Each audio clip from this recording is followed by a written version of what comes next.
Whip ఆది శ్రీనివాస్ పర్యటించారు. పట్టణంలోని పలు వార్డుల్లో సీసీ రోడ్లతో పాటు పలు అభివృద్ధి కార్యక్రమాలకు శంకుస్థాపన చేశారు. ప్రజలకు మౌలిక వసతులు కల్పించడం ప్రభుత్వ లక్ష్యమన్నారు. బీఆర్ఎస్ హయాంలో అభివృద్ధి పడకేసిందని మండిపడ్డారు. కాంగ్రెస్ పార్టీ అధికారంలోకి వచ్చాక పలు సామాజిక భవనాలకు నిధులు ఇచ్చినట్లు వెల్లడించారు. ఇందిరమ్మ రాజ్యంలో ప్రజలు చెప్పేది వింటూ ముందుకు పోతున్నామని స్పష్టం చేశారు. ఎన్నికల కంటే ముందు కూడా ఇదే విధంగా నాపేరుకు వచ్చినప్పుడు మీరు స్వాగతించిన తీరు బాగా గుర్తుంది. అందరూ ఏకమై ఈసారి మనవాణ్ణి, మన బిడ్డను, మన బీసీ బిడ్డను గెలిపించుకుందన్నటువంటి క్రమంలో మీ అందరూ కూడా ఆశీర్వాదం అందజేసింది.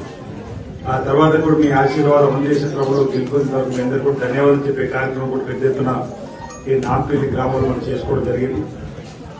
ఇక్కడ ఒక ప్రత్యేకత నాంపల్లి సంబంధించి ఇంతకుముందు ఆరోగ్యం చెప్పినట్టుగా, బాధ చెప్పినట్టుగా ఒక దగ్గర లేకుండా 7 ప్రాంతాల్లో విస్తరించడం వల్ల అభివృద్ధి అనేది జరగలేదని చెప్పినటువంటి అనేక సందర్భాలు చెప్పి దృష్టిలో పెట్టుకొని మొన్న గొల్లపల్లి పోయినప్పుడు కూడా అక్కడ సీసీ రోడ్ లేదు, డ్రైనేజ్ ఇబ్బంది వచ్చిన వెంటనే కమిషనర్ చెప్పిన సందర్భం, వారధికుల సమస్య వాళ్ళు వచ్చినప్పుడు కానీ ఈ రోజు భోజపల్లిలో ఉన్నాం. అదేవిధంగా ఇంకా చాలా రావడం కానీ చాలా కాలనీలకు సంబంధించినటువంటి అభివృద్ధిలో ముందుకు తీసుకుని వెళ్లాలని చెప్పని అనుకునే క్రమంలో ఈరోజు ఇక్కడ ఇంచుమించు 2 వార్డులు కలిపి 20 లక్షల పైచలకు నిధుల్ని పెట్టుకొని వాటికి ఈరోజు మనం భూమి పూజ చేసుకుని రావడం జరుగుతాం.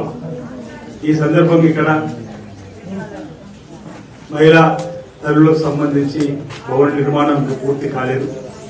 మరో 2 లక్షల పూర్తి చేసుకునే అవకాశం ఉంది. ఎలాంటి ఇబ్బందులు ఇప్పుడే కమిషనర్ గారు చెప్పడంటే ఆ 2 లక్షల రూపాయలు వెచ్చించి ఆ భవన నిర్మాణం పూర్తి చేపిస్తాం. దాన్ని కూడా కలర్ వేసుకొని అందులో కూడా ఇందులో కార్యక్రమం చేసే విధంగా మహిళలకు ఏర్పాటు చేస్తాం. ఎన్నికల కంటే ముందు కూడా ఇదే విధంగా నాపేరుకు వచ్చినప్పుడు మీరు స్వాగతించిన తీరు బాగా గుర్తుంది.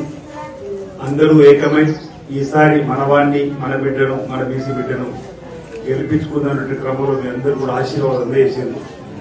ఆ తర్వాత కూడా మీ ఆశీర్వాదం అందేసిన క్రమంలో గెలుపొందిన తర్వాత మీ అందరూ కూడా ధన్యవాదాలు చెప్పే కార్యక్రమం కూడా పెద్ద ఎత్తున ఈ నాంపల్లి గ్రామంలో మనం చేసుకోవడం జరిగింది.